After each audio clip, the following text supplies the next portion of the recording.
And then at number 1, of course, and predictably, Justin Timberlake's Can't Stop the Beat. Oh, God. Can't stop the feeling.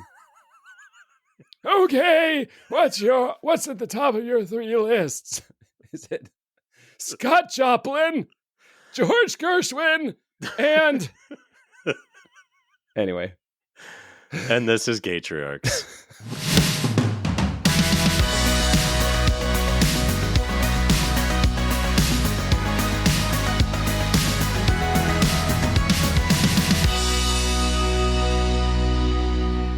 So I drive my kids to school every day, and there's daycare parking lot, right? And so the daycare parking lot was like high fives happen, tears happen. There's a lot of things that happen. Anyway, this place, the daycare, is in like an industrial park. So there's other people going different places. And I'm at a stop sign, and there are people crossing in front of me. It is not a 4-way stop. It is a 2-way stop. And then there's like regular traffic. And I'm waiting for these 2 cars to pass so I can go forward. And the woman behind me fucking lays on her horn. And I look back in the rearview mirror, and she's like throwing her hands up in the air. And she's like, go, asshole. You could see she is so mad. There is just her blood is boiling. And I'm like, what the fuck? And of course, because I am who I am, I'm like, okay, now I live at the stop sign. I'm going to turn off the car. I'm going to take a little nap. Like you have messed with the wrong person. So then I wait for the next car, which is way too far down the road to pass. And she's laying on her. I'm just delighting in her rage. So anyway, I cross. She's behind me. We're going through this industrial park. Cars are turning everywhere. She's not turning. And then we get to the daycare, and we have to drive all the way around the building. And she's still behind me. And I'm like, oh, God. Panicking. Please tell me this is not a fucking parent. So but she was being stupid. I mean, I'm surprised. Sure. But like, clearly, she's been screaming at me in her rearview mirror. I've been throwing my like, what? There's cars, hands. There's been a lot of discussion. So we have to, it's attached to the YMCA. So we have to drive all the way around the building. And sometimes people park in the YMCA lot because they're going to go work out. She doesn't park in the lot. She follows me all the way. And I realize this is another parent of a kid in the school. And we're going to park next to each other and have to get out. And somebody's going to have to say something. There's going to be a scene. Unless she's just a psychopath and she's just following you to your destination. I would rather have that happen because it would be less awkward to be murdered by a stranger than to have to walk be like, children in while you're like, Michelle. Hey, bitch. Exactly. Hi, Michelle. I hope little Thomas is doing well. Anyway. So what did I do? I parked my car. And I sat there and I waited for her to go all the way in the building, take her kid in, come all the way out, leave before I got out of the car because I'm a fucking coward. And I was so embarrassed that she didn't like give you laser beam eyes as she walked away. I mean, she saw you park. Yeah. Or she's so delusional. I don't know, but I basically hid in my car like a fucking coward. So now every day I go to daycare, I know what her car looks like. Every day I'm like, please don't be there. Please don't be there. Thankfully, she, I think, comes at a different time than I do. She leaves at a different time. I've never seen her in my life.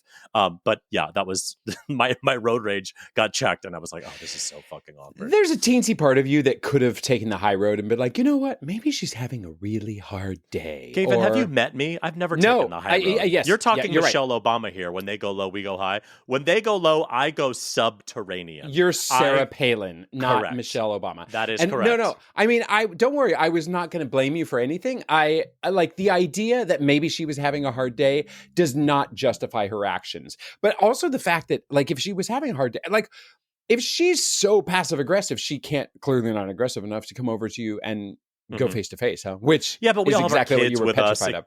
Yeah, it gets a little awkward. But also, this happens every time I drive. There are people, and there's they're throwing their hands out the window. Listen, I live in New Jersey. Like, this is what we do, right? Of course. And so honestly, the moral of the story is I'm the problem. If this happens to me multiple times when I'm driving, I am the problem. Taylor Swift, it's me.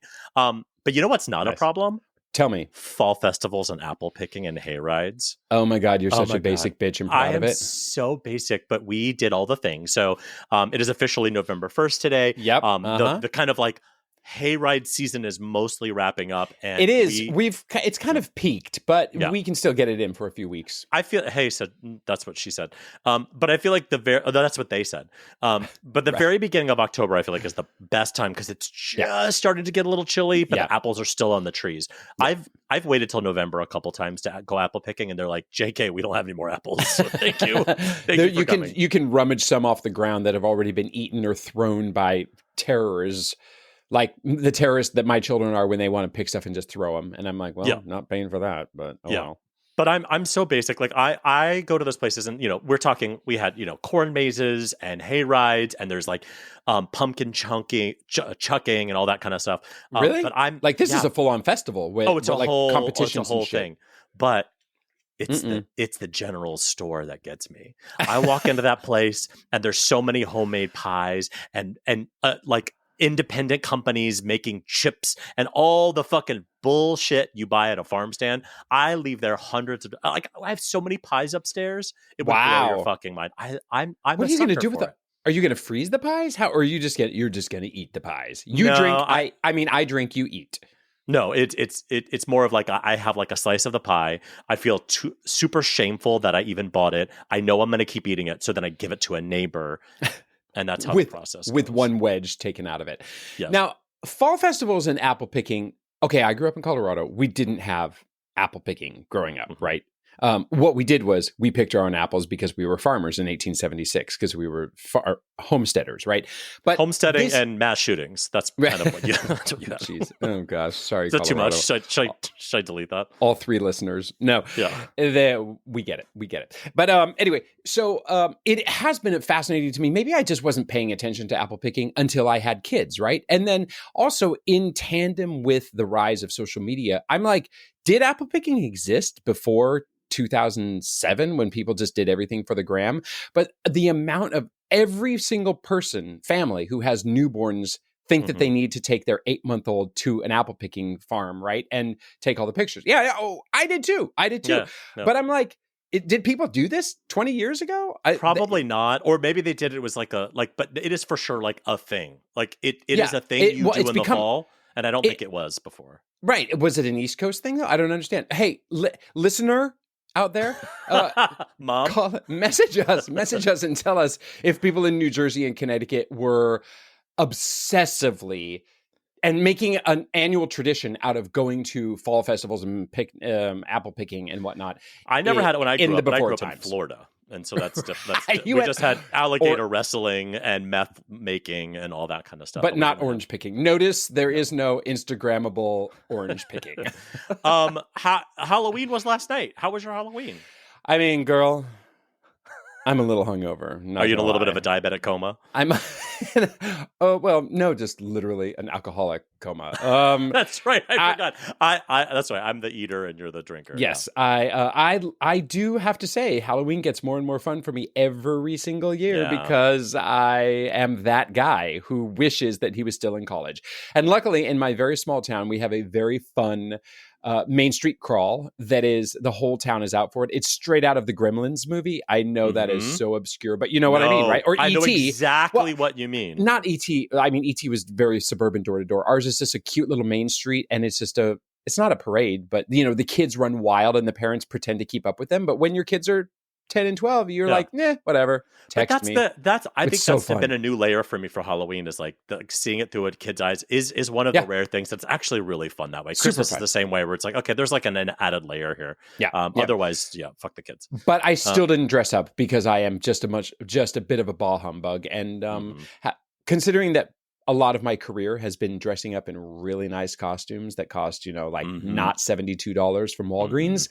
Now I'm a snob and I'm like, I don't want to wear something from the store. I would rather just be comfortable, cozy with a koozie in my hand. So I have a secret for you. This is what I figured out because everyone's like, why aren't you dressing up? And I feel the same way. I was like, I used to wear like $40,000 costumes. I don't need to wear your bullshit. And I don't want to put paint on my face. So what I found was, there's a company called Tipsy Elves. I mean, you haven't heard of it. They started with like funny sweaters. There's like a college guys. They were on Shark Tank. Of course. And now they do kind of funny costumes for adults, basically. But they're high quality. They're really rare because it'll be like, yeah, I'm dressed as a fucking potato. But like, it's not that like weird fabric that's like cheap that feels like it's going to spontaneously explode.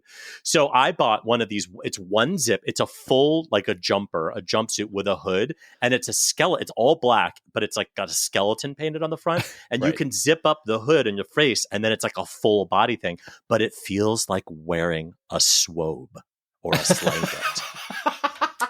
So your basicness in this episode is off the charts. We should do like a warning at the top, like warning, Dave will be very basic, but it's like literally like wearing a blanket, but you look like you're dressed for Halloween, but it's still, and then you just unzip it and walk out of it and you're done. It is the secret. Go to Tipsy Elves. They don't sponsor the podcast yet, but go to Tipsy Elves. They're expensive. Now this thing was like $100, but I've worn it 4 years in a row and it's fucking great. Sometimes I just like sit around in it. I was going to say, it must be jammies for the rest of the year, right? Jammies. Yes. I mean, look what I'm in. I'm in a like a cat throwing up lasers super hoodie right now. I do love that. And were you dressed up last night? How was your Halloween? I wore the skeleton jumpsuit. Okay. It was great. The one thing I think I talked about this last episode that annoys me about Halloween with kids is that you have to do two things at once. You have to take your kid trick-or-treating, which is fun and knocking on doors and they get to see it. But then you have to answer your own door and you're going to miss one while doing the other. And I really like handing candy to kids because I like to scare. The people. Yeah, exactly. I like to scare because you are the psychopath, actually. I am the problem. Scenario. Again, I am always the problem. But you know what's not the problem? Tell me. Our top 3 list. Dun, dun, dun, dun, dun, dun. Gatriarch's top 3 list. 3, 2, 1. Sorry, that was a hat. That was literally a hat on the hat. So yes, our top 3 list this week is the top 3 songs that you put on for a family dance party. Mm-hmm. I hope that you are having the pleasure that I did when my kids were younger, which is lots of dance parties. Now my kids are definitely over it, unfortunately. Also, dance parties for us was usually just me swinging the kids around. And eventually I'm like, can I not be the one to have to like lift you and shake your booty a little bit, shake your booty. So in particular, post-bath time dance parties are really fun. So anyway, for us, number 3 for me was Don't Nobody Bring Me No Bad News from The Wiz. Oh, okay. Got such a great beat and it's got a little story arc. Not and everything. Brand New Day, though. That's surprising. No. You would think Brand New Day was the dance one. I know that's an obscure one and didn't even get a response from you even. Number 2, When Will My Life Begin from Disney's Tangled. That's also dance party? my favorite princess song. Yeah, we made it. We made it work. It just doesn't have a dance beat. I'm surprised that's one of your dance songs. I mean, not anymore, but this is what we would often jam to that. And also my daughter was in a serious princess phase. So that was a major song for us and it turned into dance party songs. All right. And then at number 1 is Justin Timberlake's Can't Stop the Feeling. Because, I mean, how can you not shake your ass to that song? Oh, it's such 100%. It's so good. Such a great song. Yeah. And it's so good for kids and it's just got a friendly... Anyway. Yep. How about you? So for me, I want to just clarify that these are the top 3 songs that my kids like to dance. Like, this is not me choosing. This is like what gets them up on their feet and shaking their little asses. You are really afraid of me judging you for your song choices here, huh? So you needed to make that disclaimer. That's true. All right, I mean, mine was from Tangled. So that's true. Anyway. And had no beat. Okay. No, I feel good now. All right. So in number 3 for me, Whitney Houston's I Want to Dance with Somebody. I mean, oh my God. Fabulous. It gets real gay in our house when that song comes on. We just all live our lives. It's a really number good one. 2, again, this is my kid's bop. Okay. Baby Shark. Baby Shark still hits. It still slaps. Whatever the kids are saying, it's still got. It's not mid. It's whatever the things are. Baby Shark gets those kids up on their feet. Right on. Number 1, and this is maybe because the gayness in my family, who knows why, but number 1, the number 1 bop, the number 1 most requested song, Fantasy by Mariah Carey. Yeah. You're a gog. I don't even know what that song is. You do. You've heard the song a billion times. Okay. You're just not thinking of it. It's like, it's just a sweet, sweet fantasy, baby. Oh, yeah. Really? Yeah. Oh, that's old school too. How did it's like 92. It's like do you love that song or how did they discover it and latch onto it? every week when I drive the kids to school, it's a 6-minute drive, and I play one song by an artist for the week. Go back, reference in episode 3, 4, or 9 for that one. Yeah, exactly. So like this week is Harry Styles week. So anyway, we did Mariah Carey week, and Fantasy was one of them. And every day since, my son goes, "Can we listen to Fantasy? Can we listen to Fantasy?" It just stuck with him. I don't know what it is. Great. So next week, we're gonna have a fun little game. Next week is the top 3 worst things. Okay. What are the top 3 worst things? I mean, I feel besides like I go around me, right? Being your I go co-host. around and that's close. I definitely go through life thinking about like this is just the worst. So tell me what the top 3 are. Okay. I look forward to crafting this 3 seconds before I say it next week. Our next guest is a stand-up veteran who has definitely come across your FYP once or twice or 3,000 times because his hilarious takes on being an elementary school teacher and his infamous spelling test April Fool's prank got him on the Ellen Degeneres show. And now you can find him touring to a town near you. He is the co-host of the Social Studies podcast. And now he's lucky enough to add guest of the Gatriarchs podcast to his pedigree. Please welcome to the show, Joe Dombrowski. Joe, let's talk about the term veteran. Like, honestly, I'm only 22, so that was really it was an age thing for sure. We're very, very ageist on this show. If you because you've, I'm sure, been a long time listener, you hear how much shit I get for being merely 72 years old. So come on. Anyway, that's why you got your time for this and smoke signals because Gavin sent it over to you. Welcome to the show. Thank you, veteran. This isn't about you, Gavin. This is about Joe and him joining us on this show. Now, listen, you are not a dad, correct? I'm not a dad. Not a dad yet. So you're aspirations. Aspirations. You have aspirations. You have daddy aspirations. Eventually. Here's the thing: is my fiance Morgan, on our first date, we even asked each other both if the other person wanted kids, and we both knew that if the other person said no, that we weren't going to continue. That's how much both of us have always sort of like known that fatherhood was in our path, and like being gay wasn't going to be a hurdle for it. And then like me being a teacher, people are always like, "Do you want kids?" It's like I was an elementary school teacher for 10 years. Like, yes. But that could go one of two ways. That could also be like, I'm an elementary school teacher. I absolutely not want none of these little fucking goblins near me at all times. I've worked with a few of those, but that's rare. I will say that is very rare. Because it is also a great profession for a parent. All their breaks off, you have off. Nights and weekends and summers and Christmas and spring break. Yeah, that's a sweet schedule for sure. Yeah, it really is. It really is. So wait, you were a 4th grade teacher, right? I taught 4th for the longest time. And then, so technically I've taught everything kindergarten to 6th grade with the exception of 1st and 2nd are the only 2 grades that I never taught. And so what was your favorite grade to teach? Kindergarten, hands down, was the time of my life. It just like with every other profession, when you kind of start your career, you get pigeonholed into those skills. So I always wanted to teach kindergarten, but my very first job offer was 4th, and then I did 5th, and I did 6th for a little bit, and they always were keeping me in these upper grades. And then I did a 3-4 split. 3rd grade's amazing, but then the first time I quit because of the pandy wandy, and I quit and. When I was on tour, and then the pandemic happened and I lost all my tour dates, and I had to go back to teaching for a school year. And I had leverage. So I had experience and I knew what I wanted, and I wasn't just going to accept like a job. They were like 5th grade. No, I went in specifically, told them I'm only accepting kindergarten. I've always wanted to do this. I know I'm capable of doing this. And that was the best year of my whole career. Wow. Is that because you feel the smartest over your students at kindergarten? 100%. You're like, I know so much more than you fucking idiots. Girl, let's be honest. 5th grade math, not for me. They were coming up to me. They're like, no. How did I cross multiply this right? I'm like, bitch, I just YouTubed this yesterday. What are you talking about?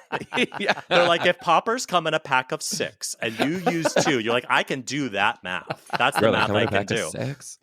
I don't know. I've never done poppers, but I hear they're great. For those of you who don't know you, and that's impossible because everybody fucking knows who you are.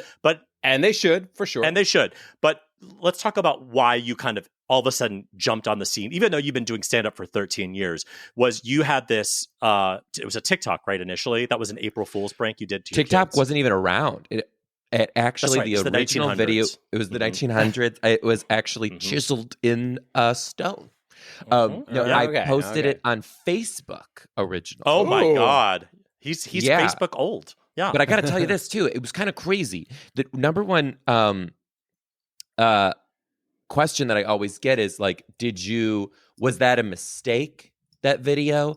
And no, bitch, I knew exactly what I was doing. I remember very vividly the last question before you publish it is, do you want to make this public or private to just your people? I'm like, public? Ma'am. No, I want to be famous, bitch. Let's go. When I grow up, I want to be famous. I want to be a star. I want to be in movies.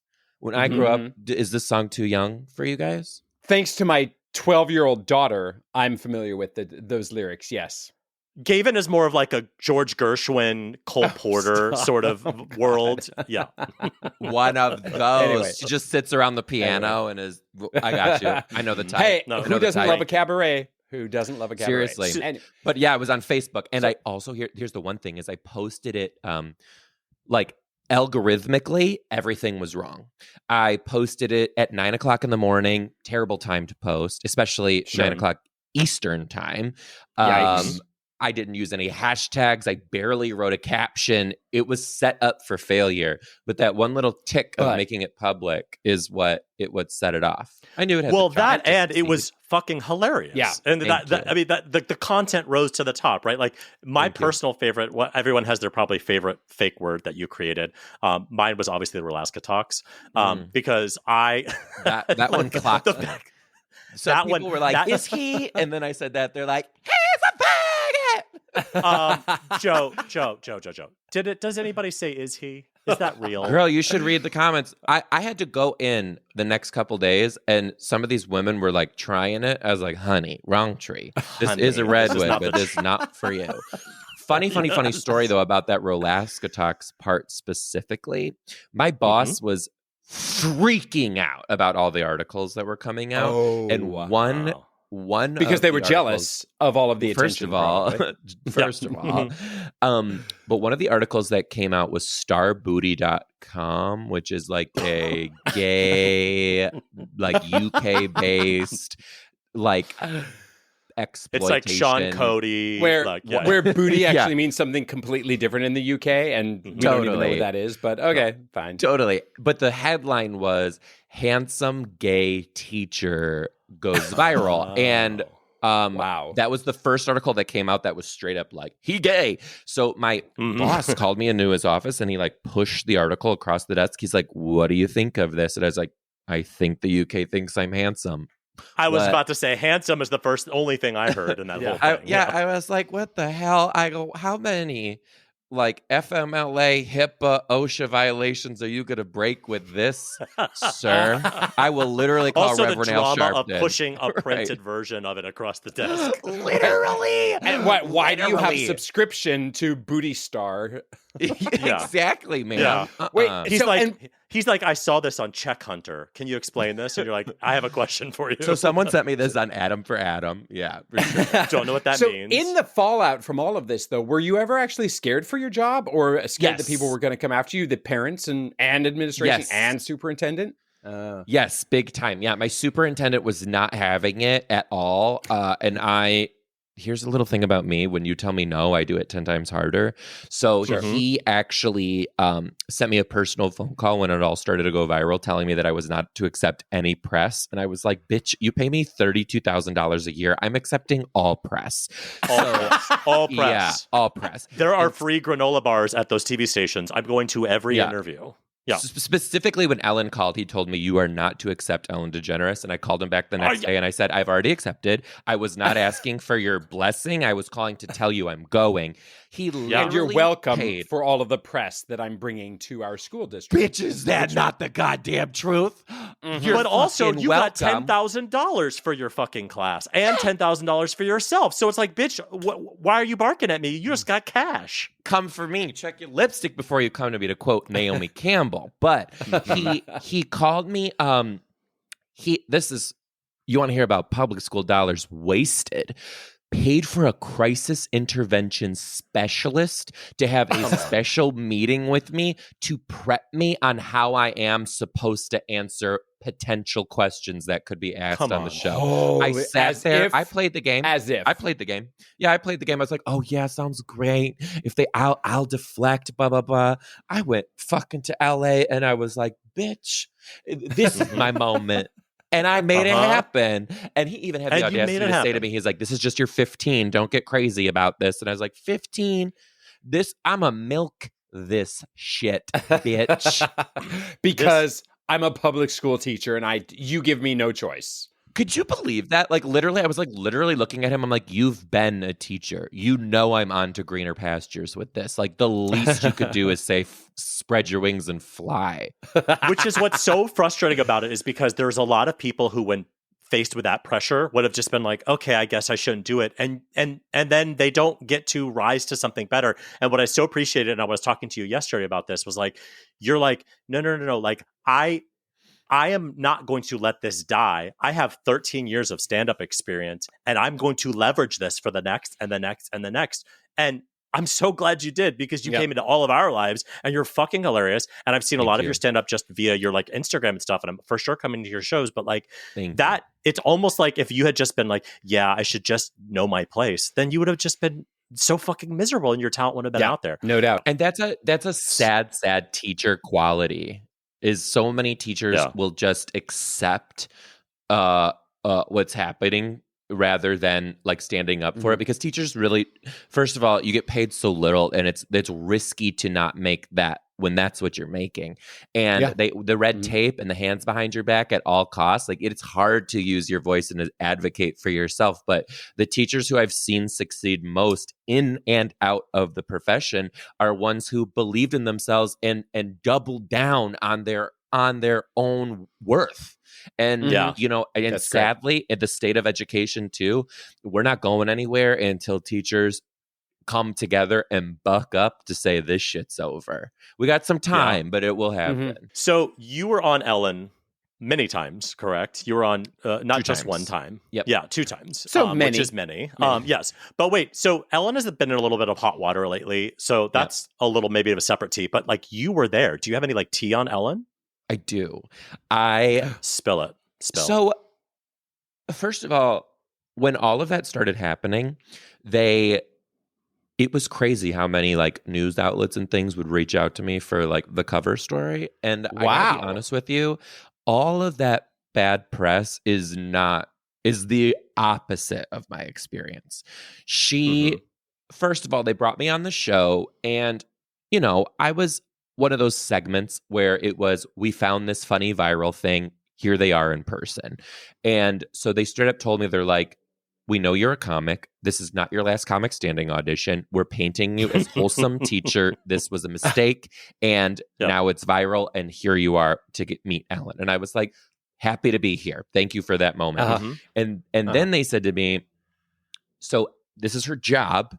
So if she doesn't make extra time for you, or when cameras are off, if she just walks away to fix her hair or get a sip of coffee or do her makeup or whatever, she'll be back and we'll continue rolling. And I was like, okay, cool. So I'm sitting there and she greets me. I'm sitting in the chair. The cameras turn off for the first time.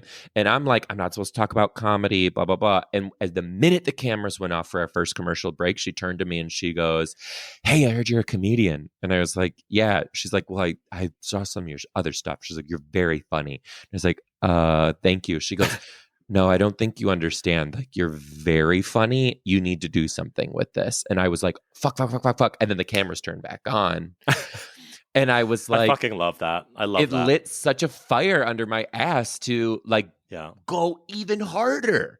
And and I really owe those quick moments of encouragement to that. And then I actually went to her special taping as a fan, because she filmed her most recent Netflix special literally 2 blocks from my house in Seattle. So it was meant to be. I went.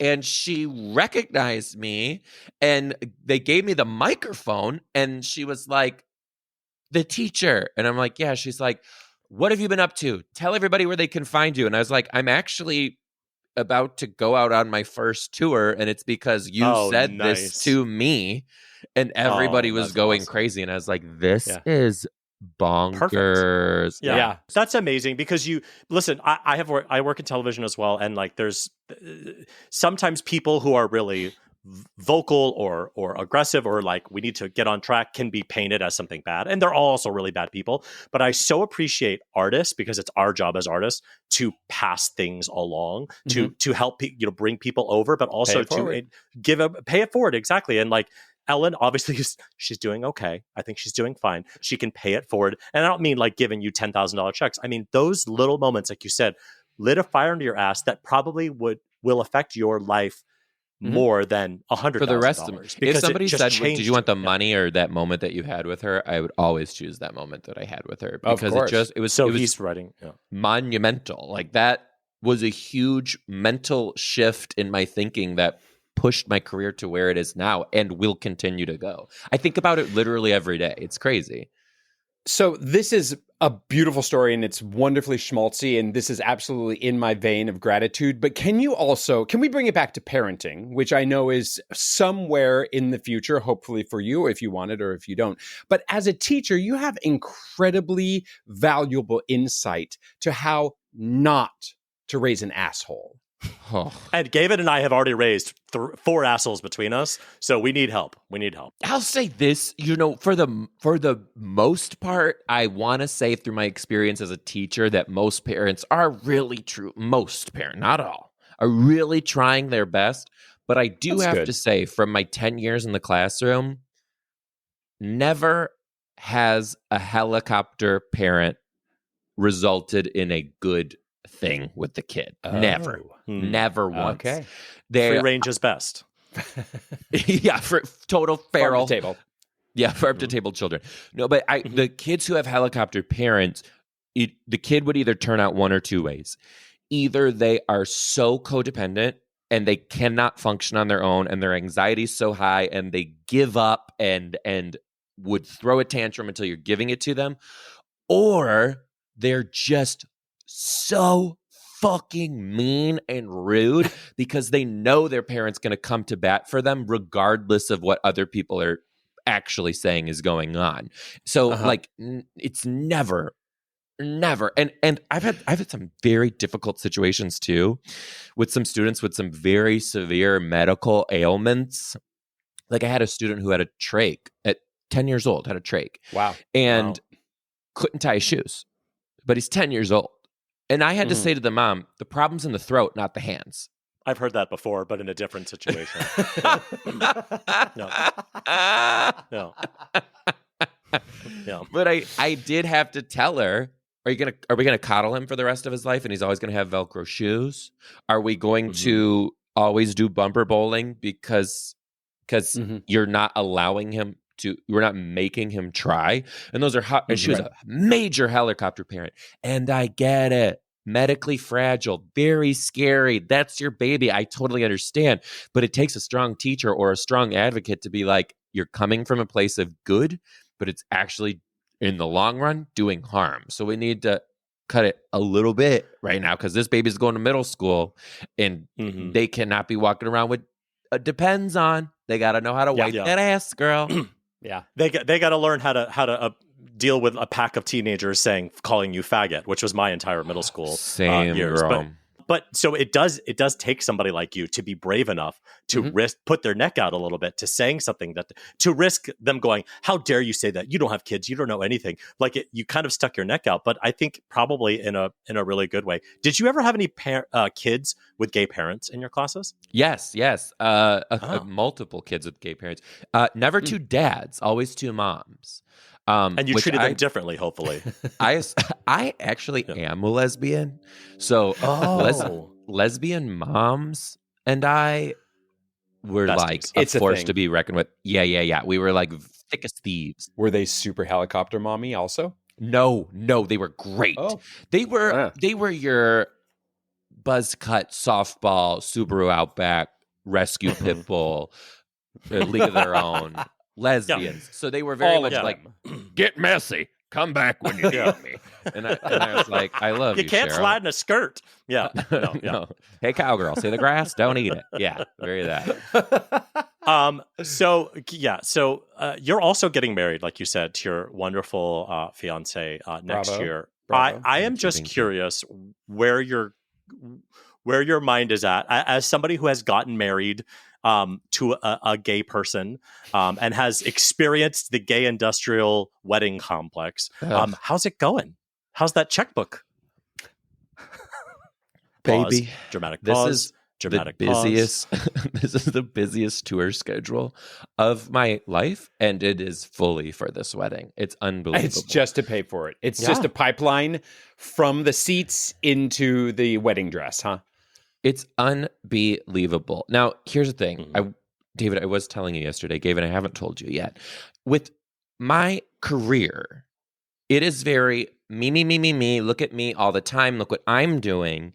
And I told Morgan straight up, I was like, yo, if you don't need a wedding, a big wedding, and you just want to do immediate family, we head over to wherever and we just get her done. I'm so cool with that. And he's like, actually, I do kind of feel like I need it. And I was like, okay, I respect it. That's my life, not yours. Like, I can do it one more day. But fuck. Somebody gave me the best advice ever before I got married. My friend Justin, who was a guest on the podcast, he said, you're going to feel both overwhelmed with the amount of love you're getting and also cheated by the time you didn't get to spend with anybody because you spend 6 seconds with everybody once, but then at the end of the wedding, you're like, I didn't see anybody, but then you got so much love that you almost feel like it was too much. And he's like, take 5 minutes, grab your groom, go into the bathroom, not for what you're thinking, go around the corner and just have a moment where you guys just sit and just like take a breath together. That was the best advice I've ever gotten because the whole 4 hours of the whole thing that we did, I can't really remember any of it, but I remember that moment. I remember that moment of just taking a second and being like, look how fucking cool it is. We have 80 people who love us, who just watched us get married. We're married right now. What the fuck? And we just like had a moment. You know what I mean? And then we went back to the craziness. But that's my I'm going to take that. I'm going to take that. So speaking of family and friends and people around you and loving you and whatnot, you also are one of our competitors with your own goddamn podcast. Ew, gross. Which Stop probably, podcasting. My God. I know, you're just Everybody on here to does promote your own, we realize. And I'm sure we're in exactly the same category of podcastation. Mm-hmm. But you podcast often with your mom. Yeah, so social studies is pure comedy with one of my other really good comedy friends, Gasper Randazzo, but the one with my mom, totally separate. It's called Let's Watch TV, and we literally get phone calls from our fans, and they tell us, they leave voicemails and tell us what to watch and why, and then we don't care what it is. We sit and we watch it, and we don't talk about it until we get on the podcast, and we just break this shit down. We are suckers for mind-rotting television. Her and I. Oh yeah. And when we get together and talk about it, unstoppable. You should see what we have to say about what's that show? Oh God, what's the one where they get married to people overseas? 90 Day Fiance. 90 Day Fiance before the 90 days. Yeah. No, it's fucking great. Was that when you were talking about Georgia? Was that when you were talking about Georgia? The Georgia thing. I clocked the bitch. Did I not? You checked her with your elbow. That was hardcore. It's always this woman. I'm literally over here like she speaks into the podcast like it's facts. I'm like, Fran, tens of thousands of people are listening to this today. You can't just spew what you think is a fact as a fact. And then she'll be like, on the podcast, she'll be like, I looked this one up. This one comes from mushrooms-and-watermelon.com, superlegit.com, HTTP. Yep. And I'm like, bitch, this is fake. This is fake. They're like, did you know that Hillary has a pedophile pizza basement? It comes from freedom.eagle. I get their newsletter twice a day. Literally. I'm like, bitch, where's your QAnon card? Let's get out of here. That's got to be so fun. I feel like if I did a podcast with my mom who is the listener, hi mom, hi. she it would break me. It would break me. My mom, who can't pronounce Chipotle, right? Like, which is like a joke on the internet, right? Like older like boomers can't pronounce Chipotle. She can't, and I've had 43 years of hearing Chipotle, and it would send me over the edge. But do you ever have to tone down her funny? I mean, is she funny? Do you coach her at all, or are you like, Mom, you're upstaging me? Come on. She's where I get it for sure. My mom likes to say I get it from my dad. That's not true. I definitely get it from my mom. We have the same sense of humor. We can get each other laughing like on a roll. But I think part of the joy of the podcast is that I let people see where my humor comes from by just letting her go. Just letting her run that mouth. And it's really cool because she still lives in our hometown just outside of Detroit, and I live in Seattle now. So it's a really awesome thing to be able to have that 1 hour to just fully like have no distractions and connect every single week. And I also think it's a really cool thing because it's on YouTube also. So I can pull this shit up and show my kids later, like this was how grandma and I were together, you know, and they can just like be like, holy shit, I can see her moving, talking, speaking. Yeah, it's a little bit of a time capsule for your future, the future assholes that you'll be raising. That's right.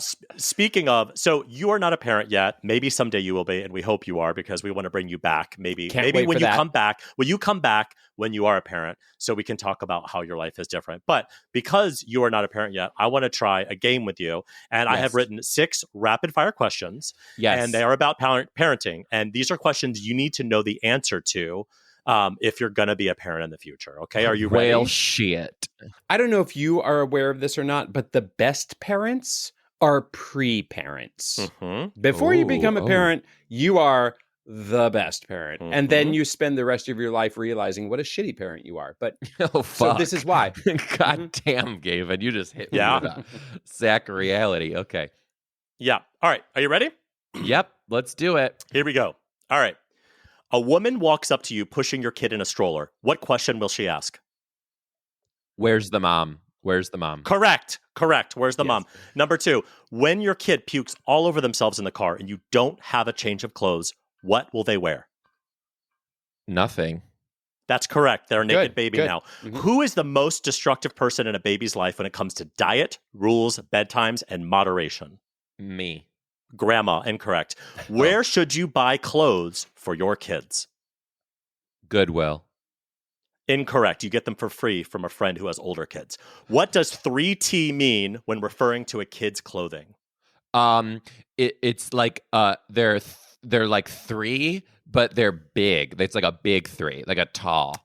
They're tall 3. Incorrect. It means nothing. It could mean literally anything. Seriously? And last question: how many kids is too many kids to have?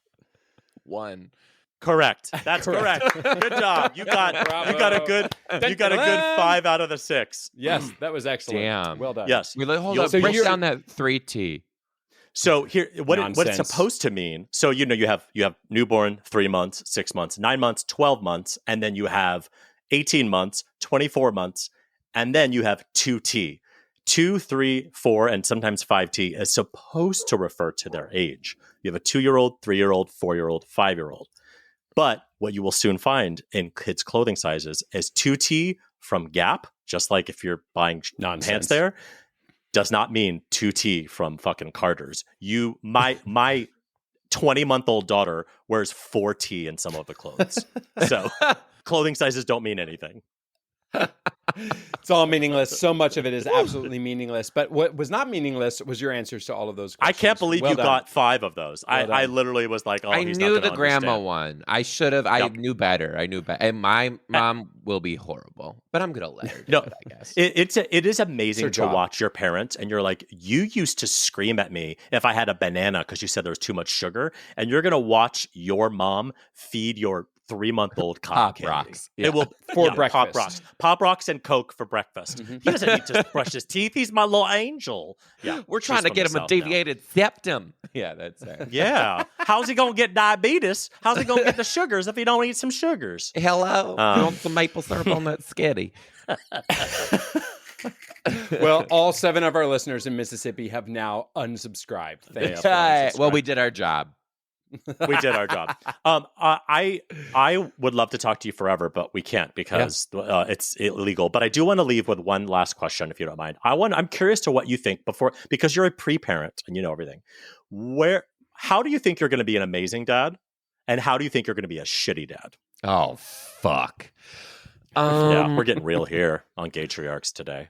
I think being a gay parent naturally allows you the ability to let your kid do like what they want and what they naturally gravitate to, because so many of us as like gay or queer people had to like suppress what we really wanted to get into for too long. Like I feel like I would have gotten into theater and performance way earlier had I have not been inundated with like negativity about like boys being into this thing. So I think I'm going to be a great parent in allowing my child to experiment with whatever it is they're naturally drawn to and encouraging them to like get good at that because they like it and no other reason.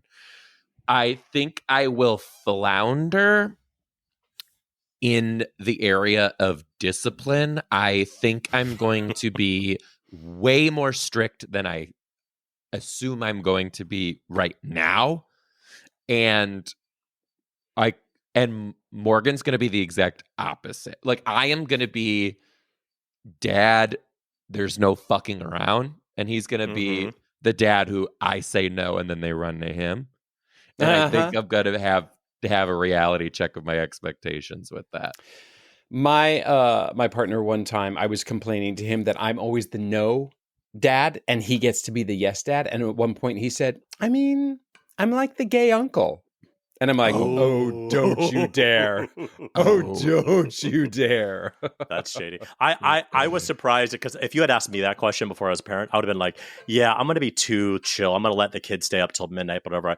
Do you know what happened when that baby was born? We were on schedules. I was strict. I was like, you're zero sugar. Like, I couldn't believe how much of a military dad I became. And I was like, that is not me in real life. I'm like, everybody fucking do what they want. But I couldn't believe it. Like, I was, especially with our first son. Now, with kid number 2, it's like, whatever. She can just, wander the yard. But like, with number 1, I was like so fucking strict about everything. And it was surprising to me. Yeah. So, wait, so was that... Are you okay with that in retrospect, or do you kind of think it was too much looking back? No, I actually think it was great. I think because, and we've said this on the podcast many, many times, our number one advice to anybody becoming a parent, or at least mine is your kid, remember your kid is joining your life and not the other way around. And to make sure that you are surviving, you're putting your oxygen mask on before helping others, because if you aren't a full person, if you can't get up, if you're too tired, if you're too bitter from whatever, you can't parent properly. So those rules, those strict bedtimes, like for me, like 7:15, we're walking upstairs for my daughter, 8:15 on the dot, we're walking upstairs for my son. A lot of that is for them, so they have a regimented system, but a lot of it's for me, because then I know at 8:45, I get an hour of time for me, and that I needed to know was coming to get through the day. So for me, it was I'm glad I did it, because, and maybe some people looked at us more strict parents, but like I needed it to survive, just for me selfishly. But then I think it does benefit the kids too. But it was a surprise. I mean, I'm not like, we had pancakes this morning. Like, I'm not super militant about it, but like I needed to have a structure where I felt like I could survive through, especially those first 3 months. Godspeed whenever you become a parent, those first 3 months. We say the same thing in teaching. Yeah, I was just going to say, Joe, you probably have the same philosophies. And the only thing I was going to add to David's monologue there was that limits are really important, right? And dogs need limits, and kids need limits, and parents need teachers and parents need limits to be like, otherwise it's just total fucking chaos. And David needs limits on his monologuing. I get it. I hear you. We're already 36 minutes in. But Joe, what did you mean by like that's for like teachers too?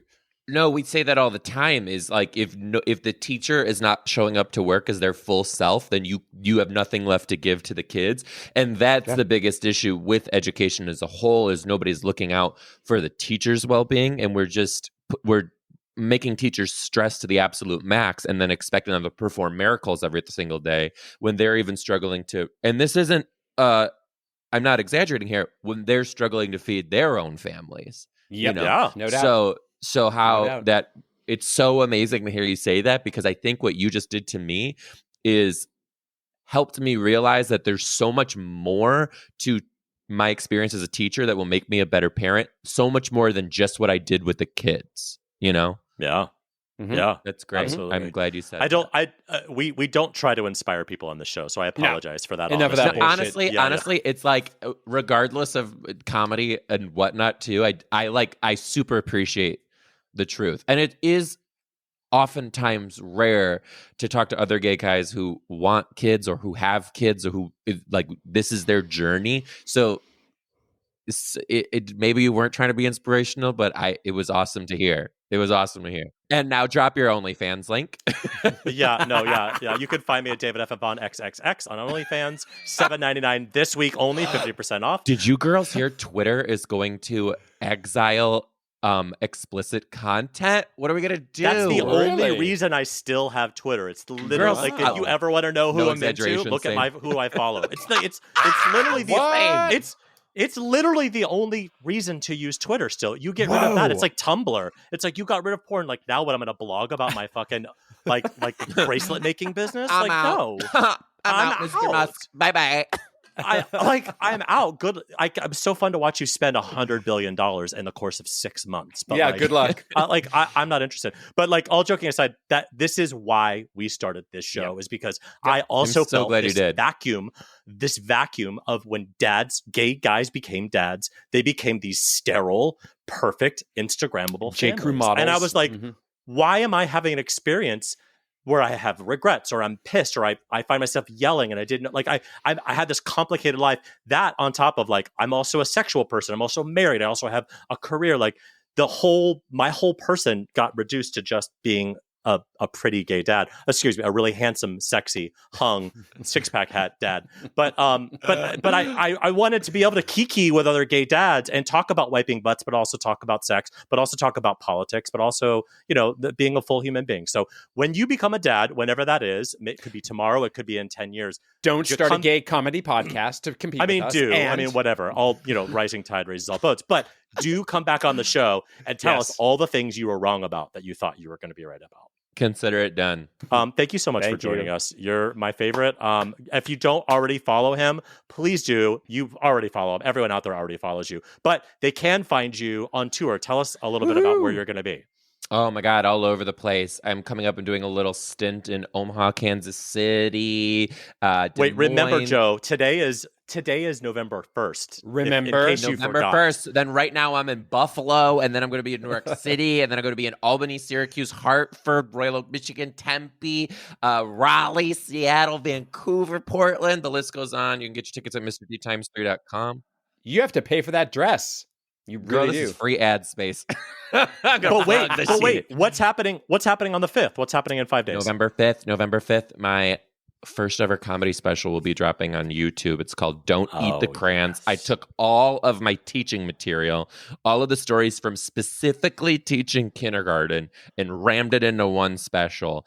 And it's going to be on YouTube, dropping November 5th. You can find it at Joe Dombrowski on YouTube, or just type in Don't Eat the Crayons. I'm sure you'll find it. And I'd love some positivity, because you guys, a gay on YouTube, the comments are relentless. So if anyone's listening to this, even if you don't fucking like me in this interview, just please, for the love of Judy Garland, go to my page and just type a smiley face on that. But that's the thing, is like, you're funny, tall, handsome. You have all the things. They're still gonna come for you. Yeah, they're still gonna tear you down. Consider it a compliment. Yeah, I love too when they just write gay. But I love it because it lets me know they're listening with sound on. Yeah. Yay. Thank you so much, Joe, for joining us. Absolutely. So my something great will fit right in with everything we've been talking about. And it's going to be funny, but I want to be serious about it, is the fall / the holiday season. Oh, Jesus. I know. I'm a basic fucking bitch. I get it. PSLs and chunky sweaters and apple picking. I get it. But it just absolutely fills me with joy in a way that I don't get the rest of the year. And it may be because I'm basic. Maybe it's for whatever reason. Maybe it's because like my being just, that's what we did with our family or whatever. But like, the fucking weather turns, the PSLs come out, the Christmas decorations come too early, and I am so fucking happy. I start working on my Halloween project in the front yard, and I start thinking about what Christmas theme is going to be, and it just fills me with joy. And I think it's something great, whether you do or you don't. So that's my something great. What about you, Gavin?